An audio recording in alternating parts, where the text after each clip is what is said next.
شاید جیسا کہ آپ نے ابھی ارشاد فرمایا، قرآن پاک سے دلائل پیش کیے کہ صحابہ اکرام رضی اللہ تعالیٰ عنہ نے جنگ بدر کے موقع پہ رسول اللہ صلی اللہ علیہ وسلم سے مدد مانگا.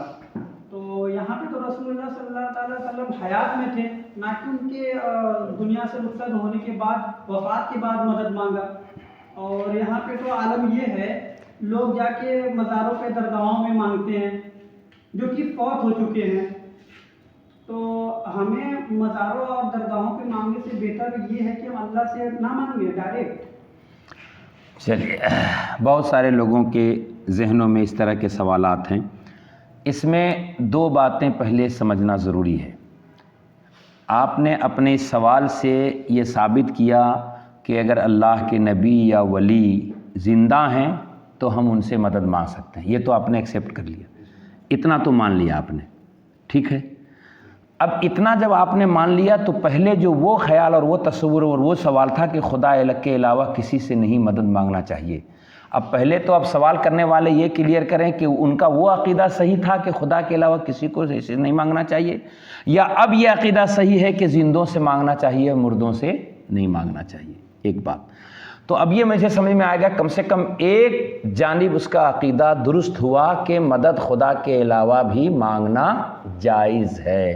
اب آ کر وہ یہاں پھنسے زندے اور مردہ میں.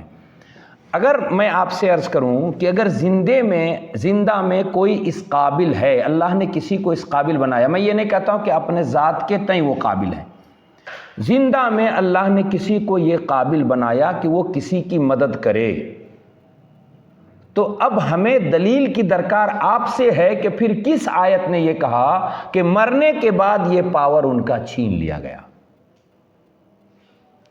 یہ اختیار ان کا چھین لیا گیا، یہ کس آیت میں؟ جبکہ الحمدللہ ہم آپ کی آیت سے یہ پروف کرتے ہیں کہ چاہے وہ اللہ کے محبوب بندے زندہ ہوں، چاہے وہ انتقال کر گئے ہوں، قبروں میں ہوں، ہر حال میں ان کی محبوبیت جو خدا کی بارگاہ میں اور مقبولیت تھی وہ باقی ہے. مرنے کے بعد کسی کی محبوبیت اور مقبولیت ختم. بات میری سمجھ رہے ہیں؟ میں کسی بندے سے اس لیے مدد نہیں مانگتا کہ وہ بندہ ہے، اس لیے مدد مانگتا ہوں کہ اللہ نے انہیں اس لائق بنایا ہے. پہلے یہ میرا عقیدہ آپ کلیئر کر لیں، اس کانسیپٹ کو پہلے آپ سمجھ لیں، بیس مضبوط کر لیں کہ ہم بندے سے نہیں مدد مانگتے، بندہ نے جو اللہ نے جو اس بندے کو منصب اور مقام دیا ہے اپنی محبوبیت اور قربت کا، ہم اس قربت اور اس نسبت کی وجہ سے مانگتے ہیں. اب ایک سوال میرا کہ کیا انتقال کے بعد بندے کی جو وہ قربت تھی خدا سے کیا ختم ہو گئی؟ کیا چھین لیا گیا، لوٹ لیا گیا راستے میں کہیں؟ فرشتوں نے غائب کر دیا ان کی محبوبیت مقام؟ کوئی اس بات کو پروف نہیں کر سکتا کہ اللہ نے زندہ میں اگر کسی کو کوئی منصب ولایت، منصب محبوبیت یا منصب استعانت دیا ہے تو موت اس استعانت کو چھین لیتی. ایسا ہرگز نہیں. اصل میں آپ کو بتا دوں، اختلاف کی بیس یہ نہیں ہے کہ مرنا اور جینا، اختلاف کے بیس یہ ہے کہ مرنے کے بعد وہ ہماری بات سنتے ہیں کہ نہیں سنتے. بیس یہ ہے، بیس وہ نہیں، وہ آپ کو الجھایا جاتا ہے کہ وہ مر گئے، ختم ہو گیا. بھائی میں آپ سے کہتا ہوں تب جب آپ میری بات سنتے ہیں. میں 100 کلومیٹر دور ہوں، آپ کہوں وہاں آ کر میری مدد کریں تو میں آپ کو اس لیے نہیں کہوں گا کہ آپ وہاں پہنچ نہیں سکتے، میری آواز آپ تک پہنچ نہیں سکتی. پہلے اس بیس کو کلیئر کریے کہ یہ جو ہم کسی سے مدد مانگتے ہیں، معاذ اللہ استغفر اللہ، ہم اس کو خدا تو سمجھتے نہیں، اس کو خدا تو سمجھتے نہیں، ہم اسے خدا کا بندہ سمجھتے ہیں، اور میرے دل میں عقیدہ ہوتا ہے کہ اللہ نے انہیں یہ صلاحیت اور اختیار دیا ہے. اب وہ بندہ جو قبر میں ہے، پہلے یہ طے کریے کہ وہ میری آواز سنتا ہے کہ نہیں سنتا ہے. ٹھیک ہے؟ تو میں اس بات کو کلیئر کرتا ہوں کہ وہ جو قبر میں ہیں، قرآن بھی اس بات پر گواہ ہے کہ وہ سنتے ہیں، اور حدیث بھی اس بات پر گواہ ہے کہ وہ سنتے ہیں، اور ہم سے اور آپ سے کئی گنا زیادہ سنتے ہیں. ہم سے اور آپ سے کئی گنا زیادہ سنتے ہیں. قرآن مقدس میں رب قدیر نے اپنے محبوب مکرم صلی اللہ تعالی وسلم کے لیے مطلق ارشاد فرمایا. کیا ارشاد فرمایا مطلق؟ وَلَوْ أَنَّهُمْ إِذْ ظَلَمُوا أَنفُسَهُمْ جَاءُوكَ فَاسْتَغْفَرُوا اللَّهَ وَاسْتَغْفَرَ لَهُمُ الرَّسُولُ لَوَجَدُوا اللَّهَ تَوَّابًا رَحِيمًا. اور اے محبوب، جب وہ اپنے جانوں پر گناہ کر کے ظلم کر لیں، جاؤک تو آپ کی بارگاہ میں آ جائیں، اچھا صاحب آپ کی بارگاہ میں آ جائیں اتنا ہی کافی نہیں ہے؟ جو آپ کہہ رہے تھے نا کیا خدا نہیں سنتا؟ میں کیوں جاؤں کسی بارگاہ میں؟ میں کیوں بھیجوں گا کسی کی بارگاہ میں؟ اس خدا نے بھیجا ہے جس نے ہمیں اور آپ کو پیدا فرمایا، میں کیوں بھیجتا؟ کعبہ نہیں بلایا اس نے، اس کا گھر ہے، اس کی طرف رک کر کے ہم نماز پڑھتے ہیں۔ اس نے کہا گنہگارو تمہیں گناہ کی معافی چاہیے، میرے محبوب کے دربار میں آ جاؤ۔ پھر اس خالی جانا نہیں ہے، میرے محبوب کی بارگاہ میں آ کر تب مجھ سے کہو کہ اللہ مجھے معاف کر دے۔ صرف اتنے ہی سے کام نہیں چلے گا، میرے محبوب بھی تیرے اس معافی کو مان لیں اور وہ بھی کہہ دیں اللہ اچھا اس میرے امتی کو معاف فرما دے، بخش دے اس کو۔ تو یہ جو اللہ نے اپنے محبوب کو بیچ میں رکھا کہ تم معافی مانگو اور تیرے معافی کو میرے محبوب میری بارگاہ میں کہتے ہیں اللہ تعالیٰ اسے معاف کر دے، تو رب نے فرمایا لَوَجَدُ اللَّهَ تَوَّابًا رَحِيمًا، ضرور پالو گے اللہ کو توبہ قبول کرنے والا اور رحم کرنے والا۔ محترم بہت ساری جگہوں پر اللہ نے کہا، جیسے فرمایا اس نے لا تقنطوا من رحمت اللہ ان اللہ یغفر الذنوب جميعا، کہیں فرمایا انہ هو التواب الرحیم، اللہ تعالیٰ بہت توبہ کرنے قبول کرنے والا اور رحم کرنے والا۔ یہ کہا نا کہ مجھ سے معافی مانگنے آؤ گے تو کیا کہا کہ اللہ توبہ کو، ذرا غور سے سنیے گا آپ لوگ، توبہ قبول کرنے والا کسی کے در پر جانے میں کیا ملتا ہے، میں یہ سمجھا رہا ہوں آپ کو، یہ ذرا سمجھیے غور سے۔ کہا کہ کسی کے در پر جانے میں، جو محبوب کے در پر بلایا، فرمایا لَوَجَدُ اللَّهَ تَوَّابًا رَحِيمًا۔ پورا قرآن آپ پڑھیں، اللہ نے اپنے رحم کا ذکر کیا، اس نے کہا اِنَّهُ الْغَفُورُ الرَّحِيمُ، لیکن یہ نہیں کہا لَوَجَدُ اللَّهَ تَوَّابًا رَحِيمًا۔ لَوَجَدُ اللَّهَ تَوَّابًا رَحِيمًا صرف اس کے نصیبے کا حصہ ہے جو محبوب کے دربار پر آئے، جو محبوب کے، بھائی میں غفور الرحیم ہوں رب کا کہنا اور ہے، اور مجھے تم غفور الرحیم پالو گے یہ کہنا اور ہے، یعنی میں تجھے بخش دوں گا، تو بخشش کا حقدار ہو جائے گا اور بخشش پالو گے۔ یہ دربار مصطفیٰ پہ جانے والوں کو شرف حاصل ہوتا ہے۔ اب ہمیں یہ بتائیں مردے اور زندے کی جو اس الجھن میں لوگ پھنسے ہیں، اب یہ آیت کہیں یہ کہہ رہی کہ جب تک میرے محبوب حیات میں ہے تبھی تک آنا ان کے دربار میں، یا کیا صحابہ کرام نے اس کے بعد جانا بند کر دیا؟ صحابہ کرام اب جب گناہ کرتے تھے معاذ اللہ استغفر اللہ، یا تو یہ کہیں کوئی گناہ کرتے ہی نہیں، یا گناہ کرتے تھے صحابہ کرام، کسی صحابی نے لکھا، لاکھوں صحابہ کرام ہیں نا، دو چار تو نہیں نا، کسی محدث نے لکھا، کسی مفسر نے لکھا کہ یہ جب تک نبی کریم مدینے میں چل پھر رہے تھے تبھی تک کی یہ آیت تھی، جب نبی کریم وصال فرما گئے قبر میں چلے گئے تب یہ آیت نہیں۔ کسی نے لکھا تب نہیں یہ بات مانیں گے، کسی صحابی نے کہا، یا معاذ اللہ کسی صحابی کی بات کیوں کریں آپ؟ نبی نے کہا کہ دیکھو اب یہ حکم صرف میری حیات تک کا ہے، یہ حکم صرف میرے حیات تک کا ہے، تو ہم تو یہ کہیں گے کہ قرآن کتاب ہدایت ہے اور مصطفیٰ قیامت تک کے لیے نبی ہیں، لہٰذا قیامت تک ان کے دربار ہی ہمارے لیے معافی کا سامان۔ تو یہ تو اپنی طرف سے زیادتی ہو گئی، ایک بات یہ ہوئی۔ دوسری بات یہ ہوئی سننا، جہاں میں نے کہا کہ پہلے کنسپٹ کلیئر ہونا چاہیے کہ مدد کے لیے کسی کو ہم پکاریں یہ سوچ کر وہ سنیں تب نہ۔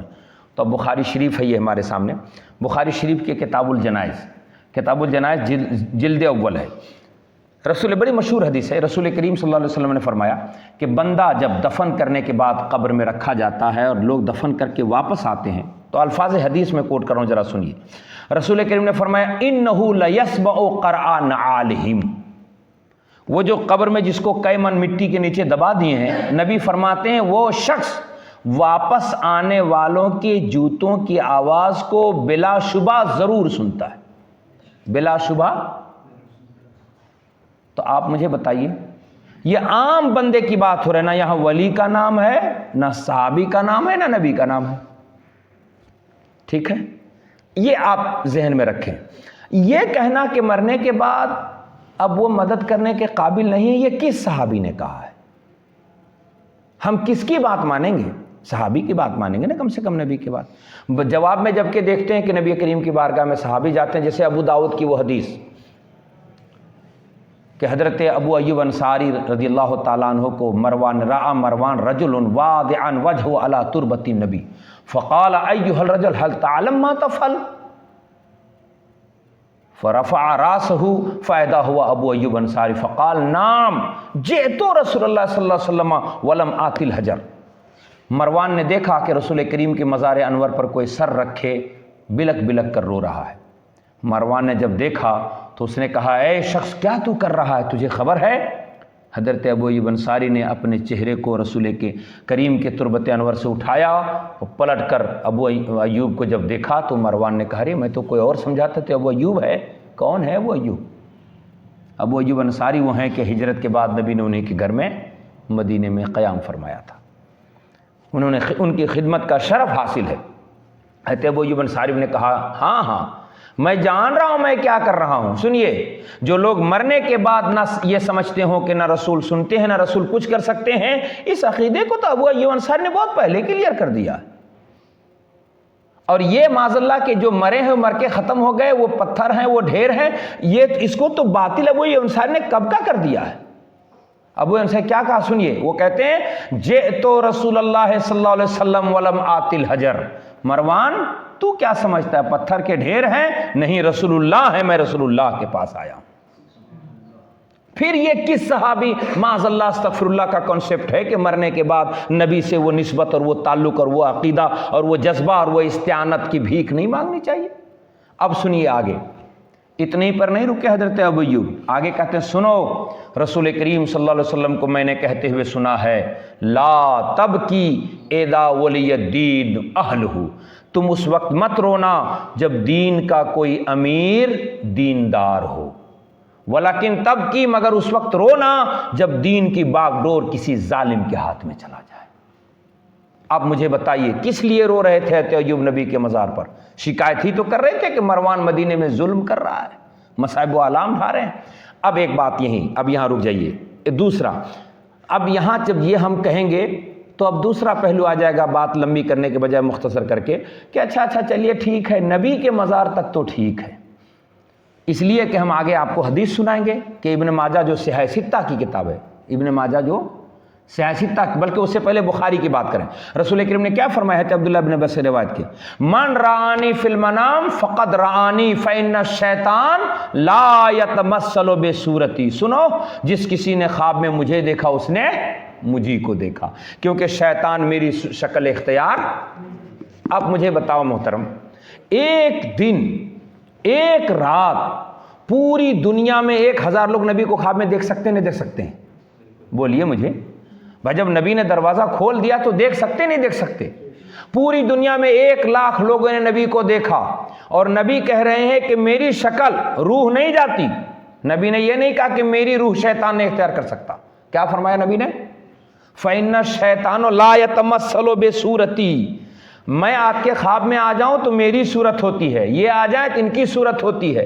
تو نبی کہتے ہیں کہ ان کی صورت میں شیطان تو کسی کے پاس آ سکتا ہے، مگر سن لو میری شکل شیطان اختیار، آپ لوگ بولیں میری شکل شیطان اختیار نہیں کر سکتا۔ اب مجھے آپ بتائیے، جب نبی کی شکل شیطان اختیار نہیں کر سکتا، اس حدیث کا کوئی انکار نہیں کرے گا، امام بخاری نے کئی جگہ نقل کیا ہے، میں مناظرہ نہیں کر رہا ہوں کہ میں حوالے آپ کے لکھ بیٹھوں۔ تو اب ایک بات مجھے بتائیں، جب نبی کو خواب میں دیکھنا ممکن ہے کہ نہیں؟ آپ بتائیں۔ جب نبی نے کہہ دیا کہ مجھے جس نے خواب میں دیکھا، تو کون اس کا انکار کرے گا؟ اور وہی بخاری کی حدیث ہے۔ جب بخاری کی حدیث ہے تو نبی کو دیکھ سکتے ہیں، تو اس کا مطلب 1,00,000 لوگ دیکھ سکتے ہیں ایک ساتھ۔ تو ایک رات میں 1,00,000 لوگ دیکھیں گے تو نبی کی کتنے شکلیں ہوئی اور کہاں کہاں گئے؟ تو اس کا مطلب یہ ہوا کہ پھر ہمارا ایک عقیدہ اور کلیئر ہو گیا کہ نبی کریم حیات سے بھی ہیں اور نبی کریم جہاں چاہیں حاضر ہو سکتے ہیں، تشریف لے جا سکتے ہیں۔ اب میں آپ کی خدمت میں عرض کروں، اب ایک مضبوط قرآن مقدس کی آیت سنیں۔ قرآن مقدس نے ارشاد فرمایا، سنیں غور سے، وما ارسلناک الا رحمۃ للعالمین، اے محبوب ہم نے آپ کو سارے عالم کے لیے رحمت بنا کر بھیجا، سارے عالم کے لیے۔ تو اب یہ بتائیں مجھے، یہ آیت کب تک کے لیے؟ جب تک نبی ظاہری حیات میں تب تک یا قیامت تک؟ جی بولیں، قیامت تک۔ تو اس کا مطلب نبی قیامت تک کے لیے رحمت عالم ہوئے، قیامت تک کے لیے رحمت۔ آپ تو کہہ رہے ہیں کہ مرنے کے بعد نہیں ہو سکتا۔ اچھا صرف رحمت ہی نہیں ہے، رحیم بھی ہیں. سورہ توبہ، یہ تو سورہ انبیاء کے آیت نمبر 107 ہے نا. سورہ توبہ میں بھی فرمایا پروردگار نے، کیا فرمایا؟ لقد جاءکم رسول من انفسکم عزیز علیہ ما عنتم حریص علیکم بالمؤمنین رؤوف الرحیم. نبی کو کیا کہا؟ رحیم کہا. بولیں کیا کہا؟ رؤوف الرحیم کہا. یہ آیت نمبر 128 ہے. کتنی ہے آیت نمبر؟ 128 ہے. سورہ توبہ ہے، یہ 11واں پارہ، آخری آیت سے ایک آیت پہلے سورہ توبہ کی. تو یہ جو رؤوف اور رحیم کہا، تو اس کا مطلب اب ہے نبی رؤوف رحیم کے ختم. تو کتنی آیتوں کا انکار کریں گے؟ تو آپ مجھے بتائیں، جو رحیم ہوگا وہ رحم کرے گا تبھی تو رحیم ہوگا، یا معاذ اللہ استغفر اللہ فرضی باتیں ہیں؟ اور اللہ نے کہا ہے، اللہ نے کہا ہے. اب یہ تو بات ہو گئی نبی کی. آگے اب دو جملہ اور، یہ تو بات ہو گئی نبی کی. اب کوئی یہ کہے گا کہ صاحب اچھا چلیے نبی تک تو ہم مان سکتے ہیں، لیکن بات صحابی میں نہیں سمجھ میں آتا. تو کاہیں دروازہ بند کر رہے ہیں؟ صحابی میں جو